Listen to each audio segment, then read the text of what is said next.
I mean, they're not killing much anymore, but they are getting all that scouting information because only the queens are able to defend against them, and Karl definitely doesn't want to waste the fungal growth on just two phoenixes, especially since it would take more than one to kill them, as they are just light units, and against light fungal growth only does 36 damage. And here we go, repelling that with a queen. We see the third expansion is up and just about to get saturated for uniqueKalin. And we see more coming out. Let's check. Okay, quick look at the units tab. We're looking at, well, the army is pretty small right now for uniqueKalin. uniqueKalin is not in a very good position right now. A fourth base is going down for Karl. uniqueKalin with only 2 Phoenixes, 2 Void Rays, and 10 Stalkers. He does have 67 drones, however, 67 probes, however, we have 71 drones for Karl and that fourth base popping up right now. So Karl is starting to get to that place, you know, in between 70 and 80 drones, where the Zerg player feels really comfortable and just can focus on pumping out units. And we're looking at 27 Roaches and 6 Infestors. And, I mean, that's just a beautiful place to be. 14 Zerglings in the mix as well, and the 4 Queens, of course, to defend against those scouting Phoenixes. And this would be a perfect time for Karl to push. I think he needs to push sometime soon, because the longer he waits, the more time that our Protoss player is going to have to be able to build up his ball of doom, as you call it. And that's definitely not a place that he wants to be right now. And look at this, he spent a bunch of his drones to make static defenses, which is very smart. And now doing even more. Oh no, this is actually, never mind, it's not to build static defenses. I did notice it was a DT, and it was a DT in the mineral line. And so a DT in the mineral line able to do some severe damage. And here's another DT in the mineral line as well, and doing some severe damage, and that's what's making this drone count go down. And this is huge for uniqueKalin. uniqueKalin now at 71 probes compared to 54 drones, and this harass is exactly what uniqueKalin needed to do in order to hold Karl back. And now Karl kind of holding back. He could have pushed forward. He had that perfect timing window where he could have come in, and it looks like those Dark Templars earned uniqueKalin the time he needed to be able to start rebuilding his forces back up. And now with 11 Zealots to add to those initial small amount of units and 2 extra Void Rays, that is going to make a huge difference against this army, especially this army that has no anti-air except for the fungal growth from the Infestors and the infested Terrans, which of course the Void Rays can just fly away from. And now we're up to 19 Zealots. And as I've mentioned before, I mean, the longer that Karl waits, I mean, I think he's already lost his window of opportunity at this point. And the more he waits, the worse it's going to get, as now we have 74 probes versus 57 drones. And I mean, but this is just the beautiful play of a Grandmaster player, able to play those psychological mind games with your opponent, and able to look a lot stronger than you are. You know, I mean, obviously, I think that Karl was just holding back because he didn't know what kind of situation uniqueKalin was in. He didn't realize how weak his army was at that point. And look at this proxy pylon still remaining here, able to send constant harassment on the expansions of Karl, keeping Karl focused on protecting his expansions rather than pushing out against uniqueKalin, which is giving uniqueKalin the time to build up to that 200-200 army. And, I mean, if uniqueKalin gets that 200-200 army, then Karl is going to be in a very sticky situation where he finds himself going up against a full-size army versus a full-size army, which is really not where you want to be as a Zerg player. As a Zerg player, you want to have more units. Your units are not as cost-effective, but you tend to have more of them. And so you usually, I mean, that's why they're called the Swarm. You go in there with a massive units, and then with the huge macro of Zerg being able to build up your forces so quickly while keeping up a good economy to build up more forces, and of course having so many larvae back home to be able to rebuild your forces back up and send up a new force so quickly. And meanwhile, he needs to throw down a fungal growth on those. Nope, there he goes. He's got the Overseer up above, able to spot that. And look at these Broodlords, and that's, I guess, what Karl has been waiting for.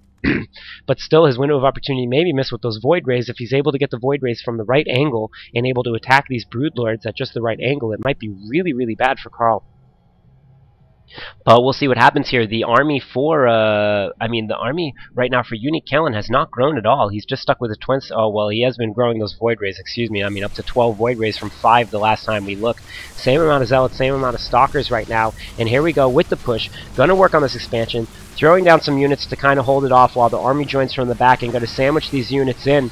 But here come the Broodlords, and here are the Corruptors, the Infestors throwing down, and I think he needs to just pull his army back while the Infestors do the damage to those Void Rays, but I guess this isn't so bad as he is wiping up all the forces on the ground. But if he loses all these Corruptors, he will have no anti-air at all, except for the infested Terrans, and then these Void Rays will be able to clean house and completely destroy the Blue Lords. He needs to throw down while he has a chance. Oh, he has no energy left to do so when he has lost all of his Infestors. He's not going to be able to Fungal Growth these, and he will not be able to get away. He will lose the Brood Lords, but the damage by Karl has been done. He was able to take this expansion out, and he will probably be able to take this expansion out as well. He is taking out the Templar Archives. Psionic Storm wasn't being researched yet, but that is huge, as it will delay the AoE damage from those Templars, which is great, as he will be waiting a long time to get that Storm, and there will be no AoE damage for them. But these Void Rays are just doing their damage. They are cleaning up, and it doesn't look like he will not be able to get this down. He does not have enough roaches left. He was able to take out these Stargates and do some damage to the macro of uniqueKalin by destroying his production facilities, and meanwhile doing some more economic damage here, killing as many workers as he can. He realizes that those units were basically lambs to the slaughter at that point, as he was up against the Void Rays. And now back home he is doing a tech swap to Mutalisks, which I think is a wise decision on his part. If he can get enough Mutalisks up and running, he can harass, he can run away from those Void Rays, and just go against the Void Rays when it is in his best interest. Running in, basically, killing off a Void Ray or two, and as soon as the Void Rays charge up, running away. And here he comes in, he's going to do the harassment, and of course, since there has been no air from Karl, uniqueKalin has had no reason to put down static defenses in his base, and so he's basically just going to have to rely on warping in Stalkers and the like, but that's not going to work against this many Mutalisks. And the Mutalisks cleaning this up. Are there more? No more Mutalisks on the way, but we do have Hydras. Meanwhile, these Void Rays are throwing down on this expansion, killing this expansion for a second time. I'm not sure if he's aware of this expansion. The pylon was killed, so he's got to be aware of something going on, but I guess he is not fully aware that this is here.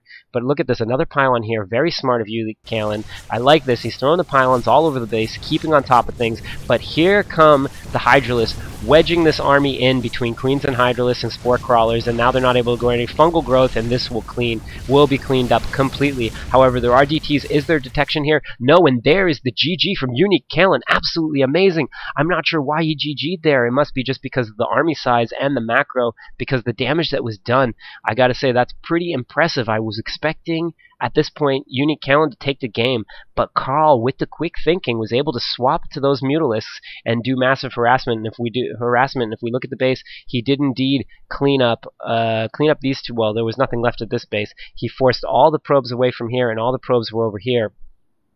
The Mutalisks did come home, but at this point the army of uniqueKalin was completely gone, and he had nothing left to go up against Karl, and so at that point he was forced to GG, as he realized he was only on one mining base, going up against what was now a 3-base, 1, 2, and third one, not yet mining, but yeah, at least a 2-base Zerg going on to a 3-base Zerg against what would have been just a 1-base Protoss, and he would have had no defenses for these, actually 2-base Protoss. So, I mean, I guess he could have maybe done something if he had started. He could have warped in. I mean, he has quite a bit of minerals left, so he could have warped in some cannons here to defend against this. But I guess ultimately, if this push came right away, which it probably would have with all these Hydralisks, there wouldn't have been much that uniqueKalin could have done. So well played by both players. Definitely an unexpected game on my end. I definitely didn't expect it to turn out the way that it did, and I definitely think that you guys will enjoy the other casts that I'll be posting up as well. So stay tuned for some more games throughout the course of this week.